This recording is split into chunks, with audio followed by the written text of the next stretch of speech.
Greetings, Evans. You know what happens when you get to hear or know something which you have never believed in? You have never had that kind of an idea. You have always been looking at life in a certain very narrow way, in a certain perspective, which is all that you have known because from childhood you have been raised with that kind of ideas and ideologies and beliefs and being conditioned into that. So when you get to hear something which is not in line with that, what happens to you? Maybe you get a shock of your life, or you feel disappointed, you feel discouraged, or you feel shaken up, or you feel confused, or with a lot of doubts, or even fear. This is a very normal thing that happens when I share my videos and share my insights in whatever I do. It may be even in the personal sessions, or it may be even just these kind of videos, small videos that I make, or even in the live sessions. There is a jolt that happens to persons, people, and I'm very used to it, and I expect it. Whenever I'm doing any kind of interaction with any crowd, direct or indirect, I expect that to happen because they are coming face to face with who they really are. They are coming face to face with what the world really is. In reality, what we have been seeing is only through our narrow and colored glasses, the frames that we wear, the lens that we wear. So we are used to, accustomed to wearing certain kind of colored glasses and only looking at the world and ourselves through those glasses, which may be colored in a certain way. So to someone, a red glass might look like a red world. To someone, it's a blue world. So spirituality and awakening and getting enlightened on the path is all about removing these colors or removing the specs itself, which is which has delusioned us. This specs is what we call as Maya or illusion. This is the illusion. It gives us the illusion. But the illusion of a certain flavor, the flavor we choose, on how we have built our belief systems and how we have been conditioned very, very strongly. So when it is not very easy to throw off these conditions because when these walls are being shattered, it's very painful. For many, it's painful. They run away or they just shut down. I've seen many people shutting down in spirituality because they cannot take this overwhelming information about the truths of life, eternal truths of life. I'm not talking about your truth or my truth or somebody's truth, what somebody says, their truth. No. I'm talking about the eternal truth. And who will tell you the eternal truth? Your conscience. Somebody might come in front of you and just wipe that glass or help you wipe that glass or show you the door within. And if you're lucky enough, I will say this, if you're fortunate enough to have a peep within and see that, because why I say fortunate enough, because not everybody is fortunate to even look within and have the guts or courage to look at the real aspects of life, the real aspects of myself, the real aspects of how things are, and the real aspects of what definition I have about life. So when I look at it very carefully, or when I have, that is what I call grace. That's purely what is grace. Grace doesn't come from outside. Grace is something that you generate from within, due to whatever good karmas you might call it, or your good fortune you call it, or whatever blessings you call it, or anything that you're aligned now with that universe. It starts revealing to you. This is what you call pure grace. And if that grace is hovering around you or on you, one day or the other, it's going to be revealed. And when it is revealed, the mind, the ego consciousness, which has constructed a certain life to be in a certain way, that begins shattering. And that is when one has the real test. Whether one stays with it or one runs away or shuts down or turns the back.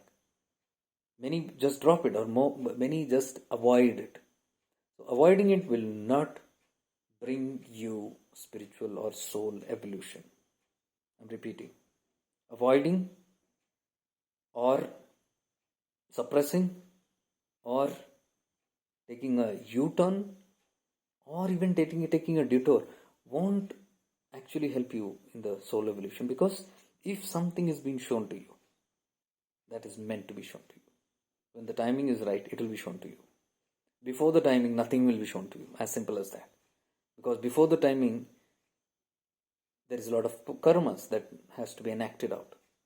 And that karmas will prevent you from seeing something beyond. So the timing is very important. So the timing, whatever it comes, due to your exhaustion of karmas or through grace or whatever it comes, when that opens up, there is a real test. How much are you standing? How much conviction do you have in it? And only those who are attuned within will have the conviction. Mark my words. Those who are conditioned on dependency on something outside will never be able to see this. Because what is going to be shown to you is something of the inner world, the inner truths, the deep eternal truths. Because once you are connected to the cosmos, once you are connected to that supreme consciousness, a lot of things reveals himself. So it all depends on how much I am centered in that awareness. This is what I am saying about awareness. When you shift into awareness, you are shifting from the ego consciousness to the soul consciousness. But if the shifting is not complete, then you are either in the ego consciousness or you are somewhere dangling in between, half here, half there. So if the ego consciousness pull is strong, it will pull you back. You'll say, no, don't go anywhere further. It's harmful. It's going to break a lot of things and it's very painful. So you are not ready for it. And then we step back. The ego consciousness doesn't want to die. The ego doesn't want to die. So the ego will make all kind of excuses, all kind of things. All the people who delay, some people walk their paths for 20 years, 30 years, whole lifetime. And by the end of life, if you see, they have a regret that, I don't know, I have not been there. What I was looking for, I didn't find it. I've had many spiritual friends, 10 years back, 15 years, who were so intense seekers. And I used to vibe with them and all that. Today, if I look at them, they're lost. They're gone back into the world, or they are doing something else, or they're quit spirituality, or change their belief system, or rather chosen a certain religion and just are religious enough. They say this is safe. Because here I'm not exposed to new kind of things here. So this religion keeps me secure. Or a certain group keeps me very secure because it has the limited belief, and then it will not allow me to go anywhere, and it will not make me feel uncomfortable. When I am with familiar environments, mark my words, when you are with familiar environment, familiar means comfortable, easy, nice going, goody. Whatever you are familiar with, whatever you are unfamiliar, you are scared of. You have fear. There is insecurity. There is a jitteriness, you're unsure of what it is, and it's very uncomfortable because you don't know what's beyond. Only those who are attuned with their self will dare to step into the wilderness, into the open. Because there they have a very strong conviction that their soul will lead them. The soul conscious, and it is leading them. Only when they have got glimpses, only they can take a leap and say, yes, till now I can see my soul is leading me till where I have come. So here I take the leap. I move away from all the bindings that are holding me back. That is the leap of faith, what do you call it? There the actual journey begins. Because then, once you take the leap, you are now open to receiving anything and everything, whatever comes. There is no selectiveness that this is only way I'm going to look at life. When you are in a cocoon, when you are with a kind of binding, whatever bindings you have in the world, and you're going by the worldly standards or something that is built on somebody else's belief or somebody else's conditions, and because they felt it's right, and then you get connected to it, and as a group you are believing it's safe, it's very safe, so I don't have to get a lot of pain here, or I don't have to feel uncomfortable. But if you ask me, these are the ones who are always uncomfortable, feeling always uneasy, restless, because their soul knows there's something not feeling right. No, my soul evolution is something more than this. There's something more beyond these things. Whatever limitations I've given, whatever little I've been given, and saying that be happy with these breadcrumbs, you are gnawing on that breadcrumbs and not happy, saying that no, it's more than these crumbs, something more. But then you don't have that faith, you don't have that um, conviction, or that strength, or that, what you call, the inner faith, that you can look into things. Because the world has told you cannot look into things. Look at what I say. Look at what a certain scripture has to say. Look at certain gods have to say. A certain community has to say. Because that's all ideology. And we feel that it's proof based. It's got evidence, because it has all been done. And whether it's done or not, we do not know. But when a lot of people hold on to a certain belief system, like religion, for example, it's very safe. It says so many masses are doing it, so it's very safe. That's how the human psychology is. The maximum, the more votes you have to a certain system, it is believed to be a good. The more ratings you have on any product you see, that is believed to be the best. But believe me, there are products, if you go on Amazon, there are all on this rating system, so many ratings and all that, so people buy according to the ratings. But believe me, the same products, if you explore out in the market, there are such products and such producers who are so genuine and so much better than the products you get on these high platforms, but they are not known to the world. These are very mediocre or low-lying people who don't even know the existence of this digital marketing. But you will find 1,000 times better products when they might be selling. So that ideology, that conditioning, that believes that larger is better, shakes up that. That is why in larger also, you see in maximum, even you see larger groups like religion and all that, there's still unrest. There might be a feeling that, okay, this is all fine and we are all going fine, but you will see incompleteness there. Now in today's time, you look at people, they are looking beyond religion. They are entered into spirituality, because spirituality is supposed to be very much more diversified than the limitation of religions. It's beyond a certain do's and don'ts beliefs. It's beyond that, because do's and don'ts, people get bound. They don't feel free. There is this lack of freedom is there when you are bounded by certain do's and don'ts, because the soul knows it cannot be bound. The soul is always free. The soul is beyond all these sketches. And so that quality always comes out. And I am free. I am a free bird. And I am liberated. And I am in jubilation of this liberation always. But people who are bound cannot celebrate. But they know it is free. But the ego consciousness has bound it, the soul. Soul is free. Soul knows. It wants to rejoice. But the ego consciousness has caught it. So that is the conflict where you can see day in and day out, people are worried, tensed, and not able to still down, not able to be contented, peaceful on something where they know there is something else. There's something else. Yeah, this is good, this is good, this is good, all good. But there is something else. The soul is telling there is something else because it wants to go beyond the ego consciousness, but the ego is scared.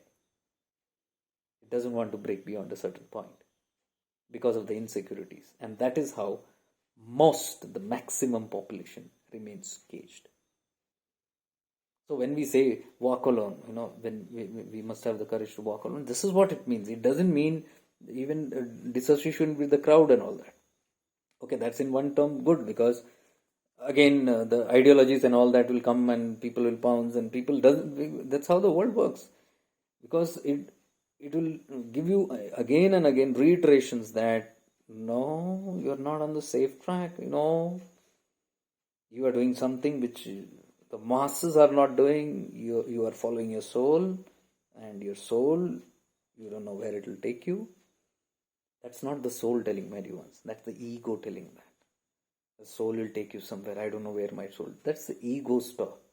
If you just align and shift into awareness, with this awareness, if you look into this through that pure awareness that you are, you'll see that you have been always guided by that soul. That awareness is guiding you always. But most of the time it has been dominated by this ego consciousness, which operates through the mind.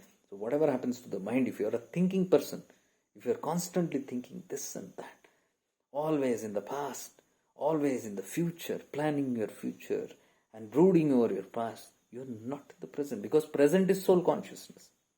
Past and future is ego consciousness. And that ego works through the mind.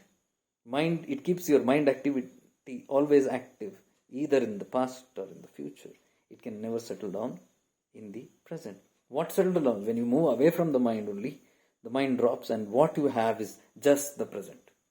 Because soul is always existing in the present. It is in the now.